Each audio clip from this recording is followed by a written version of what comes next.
छत्तीसगढ़ सरकार इन दिनों जोरों से किसानों की जो धान है उपार्जन केंद्र में खरीदी हो रही है। और अभी हम गरियाबंद जिले के अंतर्गत नवमुड़ा के खरीदी उपार्जन केंद्र में मौजूद हैं। नमस्कार दोस्तों, मैं हूं राधे पटेल, आप देख रहे हैं न्यूज़ वेब छत्तीसगढ़ी चैनल। तो इस उपार्जन केंद्र में अभी किसानों से जानेंगे कि क्या दिक्कत हो रही है उन्हें धान बेचने में और कब कब उन्हें पैसा सरकार के द्वारा दिया जा रहा है। तो ये गरियाबंद जिले के अंतर्गत ब्लॉक मैनपुर के नवमुड़ा उपार्जन केंद्र है और यहाँ पर देख सकते हैं कि किस प्रकार से धान खरीदी हो रही है और किसानों का जो धान है वो सरकार के द्वारा खरीदी जा रही है और जो उनकी जो राशि है उन्हें बैंक के माध्यम से दिया जा रहा है। उस बीच में जो किसान है उनसे जानेंगे कि भैया ये बताएंगे कितनी तकलीफ हो रही है अभी धान बेचने में। जी, अपने को बारदाना में के लिए तकलीफ हुआ था, इसीलिए अपना धान इतना बचा है। अच्छा, ये खुद हम लोग प्रिंट करके लाए हैं तभी हमको बारदाना मिल पाया है। यहाँ मजदूर काम नहीं कर रहे हैं? काम नहीं कर रहे हैं, अभी अपने 2 लोग गए थे प्रिंट करके लाए तब दिए हैं हमको। अच्छा, टोकन कटाने में क्या परेशानी हो रही है? टोकन के लिए सुचारू रूप से हुआ था, टोकन हो रहा है। हाँ। कितना सुबह लाए थे धान? हम सुबह 8 बजे पहुँच गए थे। 8 बजे पहुँच गए थे। अभी लगभग 2:30-3 बज रहा है। 2:30-3 बज रहा है। तौलाई नहीं हुआ है? नहीं हुआ। अच्छा, जगह के लिए बारदाना की वजह से ही अपना बचा है। अच्छा, जगह की वजह से क्या बोलेंगे? जगह का तो बहुत प्रॉब्लम है ना? हाँ। ठीक है। तो ये किसान बोल रहे हैं कि हमने खुद प्रिंट करके बोरा लाया हुआ है, यहाँ मजदूर उपलब्ध नहीं है। इस तरह से सुबह 7 बजे से लाए हुए हैं और 7 बजे के बाद 3 बजे तक अभी तक कांटा नहीं हुआ है और लगभग यहाँ पर बहुत सारे किसान जो है वो अपना धान बेच रहे हैं। लेकिन अभी देख सकते हैं जिस प्रकार से यहाँ पर पूरी जो धान है खरीदी केंद्र में वो डंप है और डंप होने के कारण सरकार के द्वारा परिवहन नहीं किया जा रहा है। इस वजह से यहाँ किसानों को आने जाने में भारी तकलीफ़ों का सामना करना पड़ रहा है। और देख सकते हैं कि यहाँ पर पैर रखने तक की जगह नहीं है, क्योंकि जो खरीदी है वो लगातार की जा रही है और लगातार करने की वजह से यहाँ पे जो उठाव है वो नहीं होने के कारण यहाँ का जो धान है वो यहीं उपार्जन केंद्र में जाम है।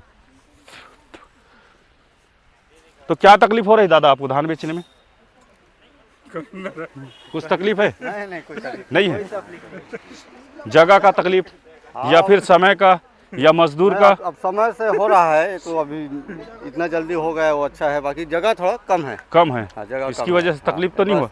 कोई अब तकलीफ सहना पड़ेगा, अब जगह है ही नहीं, उठाव हो नहीं रहा है तो क्या करेंगे। कितना सवेरे लाए थे धान? हम लोग लाए थे 10 बजे लाए थे। 10 बजे लाए थे, लगभग ठीक टाइम में। ठीक टाइम में हो रहा है।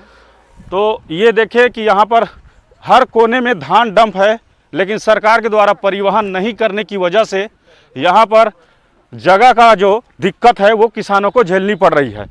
तो ऐसे ही यहाँ पर ब्लॉक मैनपुर के प्रत्येक जो धान उपार्जन केंद्र है वहाँ पर धान डंप है और सरकार के द्वारा लगातार परिवहन नहीं किया जा रहा है। इस वजह से किसानों को छोटी छोटी जगहों में धान का तौलाई और जो भराई है वो किया जा रहा है। और इस तरह से यहाँ पर देखें तो जगह ही नहीं है चलने के लिए और ऐसे ही यहाँ पर पूरे जो उपार्जन केंद्र में धान डंप है। दादा आप लोग कोई दिक्कत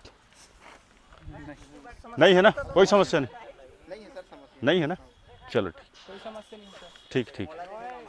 तो ये कुछ ना कुछ तो परेशानी है सारे किसानों को, क्योंकि यहाँ पर जगह की भारी शॉर्टेज है और शॉर्टेज होने की वजह से परिवहन नहीं होना ये बड़ा कारण है। अगर सरकार सही समय में परिवहन कर लेती तो ये जगह बच जाता। और पता नहीं अब आज का तो खरीदी हो गया है, कल कैसे किसानों के द्वारा टोकन काटा गया है वो धान कैसे लाएंगे और कैसे बेच पाएंगे? यहाँ पर तो डंप करने का जगह ही नहीं है। तो इस तरह से अगर देखें तो छत्तीसगढ़ सरकार जो संवेदनशील सरकार है और किसानों का एक एक धान अन्न खरीद रही है, खरीदने के बावजूद लेकिन परिवहन नहीं करना ये किसानों के लिए अभी परेशानी का सबब बना हुआ है। तो अभी तक यहाँ पर 27,000 कुंटल धान की खरीदी हो चुकी है और लगभग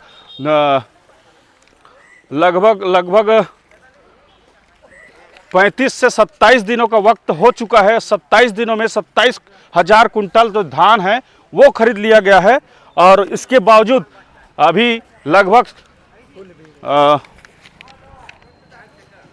28,000 धान कुंटल अभी और खरीदना है और वक्त बहुत कम है और वक्त बहुत कम होने के कारण किसान कैसे धान बेच पाएंगे, ये बड़ा सवालिया है। और देख सकते हैं जिस प्रकार से डंप है धान, इसको परिवहन करने की अति आवश्यकता है। तो ये कम दिनों में कैसे बेच पाएंगे और यहाँ जगह नहीं रहेगा तो किसान कैसे करेंगे, ये समस्या बनी हुई है। तो अच्छा, ऐसे ही हमारे छोटे बड़े खबरों को देखने के लिए हमारे चैनल को लाइक सब्सक्राइब शेयर कीजिए। आगे भी हमारे खबरों के साथ बने रहें। धन्यवाद।